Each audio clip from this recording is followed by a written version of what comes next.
রাতের আঁধারে মিটমিট করে জ্বলা এই জোনাকি পোকার আলো কার না ভালো লাগে, কিন্তু কখনো কি ভেবে দেখেছেন বিদ্যুৎ ছাড়া এই আলো জ্বলে কিভাবে? কি আজব, তাই না?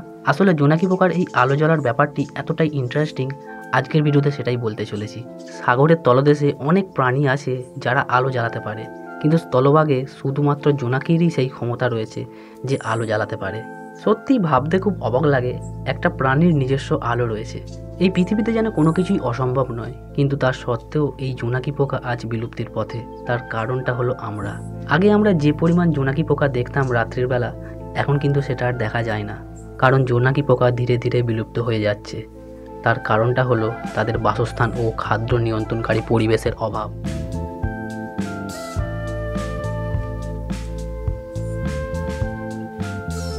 অতিরিক্ত আলোর ব্যবহার, কীটনাশকের ব্যবহার ও জলবায়ু পরিবর্তনের ফলে তাদের প্রজনন প্রক্রিয়া কিন্তু ব্যাহত হচ্ছে।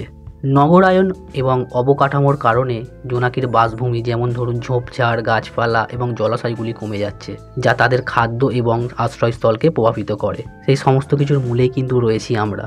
আমরা বিভিন্ন ঝোপঝাড়, গাছপালা, জলাশয়গুলিকে বুঝিয়ে বড় বড় বিল্ডিং তৈরি করছি, যার ফলে কিন্তু জোনাকি পোকারা তাদের বাসস্থান হারাচ্ছে।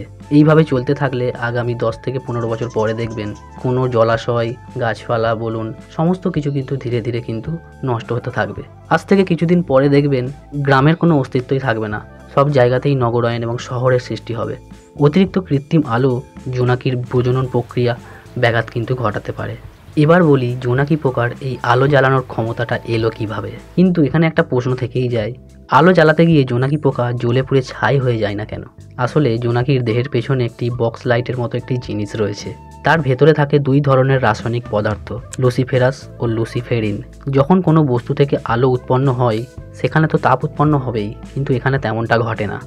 বৈদ্যুতিক বাল্বের আলো জ্বালানোর কিছুক্ষণ পরেই দেখবেন বাল্বটা ভীষণ গরম হয়ে ওঠে। তবে সাধারণ বাল্বের তুলনায় এনার্জি সেভিং লাইটগুলোতে কম তাপ উৎপন্ন হয়, এগুলি গরমও কম হয়। এই জন্যই তাদেরকে এনার্জি সেভার বলে।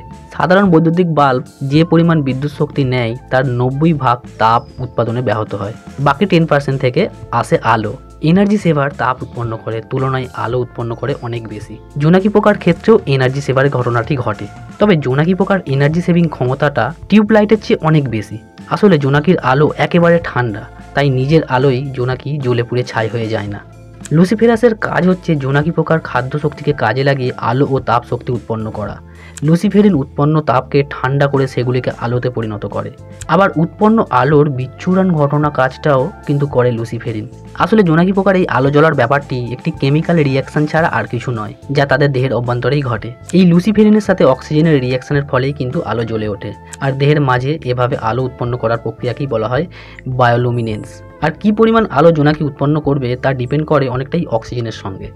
জোনাকি পোকার আলোতে কিন্তু তাপ উৎপন্ন হয় না কেন ভাবুন তো? আসলে আমাদের বৈদ্যুতিক বাতিগুলিতে আলোক শক্তি কনভার্ট হয় তড়িৎ শক্তি থেকে, কিন্তু পুরো তড়িৎ শক্তির অল্প পরিমাণে কিন্তু আলোক শক্তিতে কনভার্ট হয়, বাকিটা তাপ শক্তি উৎপন্ন করে। কিন্তু খেয়াল করে দেখেন জোনাকি পোকার আলোক শক্তি উৎপন্ন হয় রাসায়নিক শক্তি থেকে, আর প্রায় পুরো রাসায়নিক শক্তি আলোক শক্তি উৎপন্ন করে। তাই এক্ষেত্রে তাপ উৎপন্ন হয় না। তাই জোনাকির আলোকে বলা হয় ঠান্ডা আলো।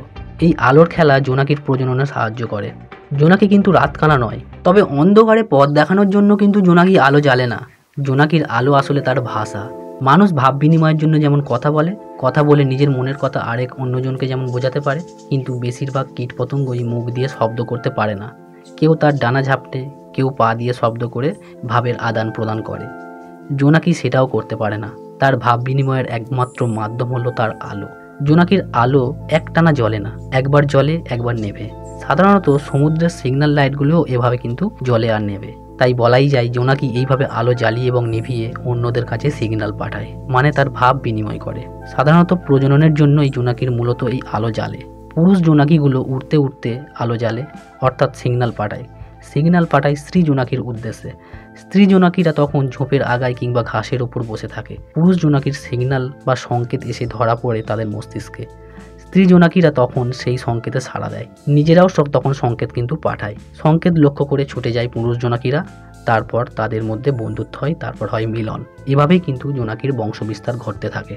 কিন্তু বর্তমানে জোনাকি পোকা আর খুব একটা বেশি দেখা যায় না। তার কারণটা হলো বর্তমানে প্রায় সব জায়গাতেই বৈদ্যুতিক আলো কিন্তু পৌঁছে গেছে। সব জায়গায় এখন রাতের অন্ধকার প্রায় নেই বললেই চলে। বেশিরভাগ জায়গাতেই কিন্তু বৈদ্যুতিক ল্যাম্পপোস্ট আমরা দেখি, বিভিন্ন ধরনের আলো কিন্তু জ্বলতে থাকে রাতের বেলা। কিন্তু জোনাকি পোকার বাসস্থানের সবথেকে ভালো অনুকূল পরিবেশ হলো অন্ধকার, ঝোপঝাড় এবং গাছপালা, যেটার কিন্তু বর্তমানে এখন খুবই অভাব। তাই আগে যে পরিমাণ জোনাকি পোকা দেখা যেত এখন কিন্তু তেমনটা কিন্তু দেখা যায় না। আমাদের এখানে তো প্রায় নেই বললেই চলে জোনাকি পোকা। তুমি কোথা থেকে দেখছো এবং তোমাদের ওখানে যদি জোনাকি পোকা থেকে থাকে অবশ্যই কিন্তু কমেন্ট করে জানাবে।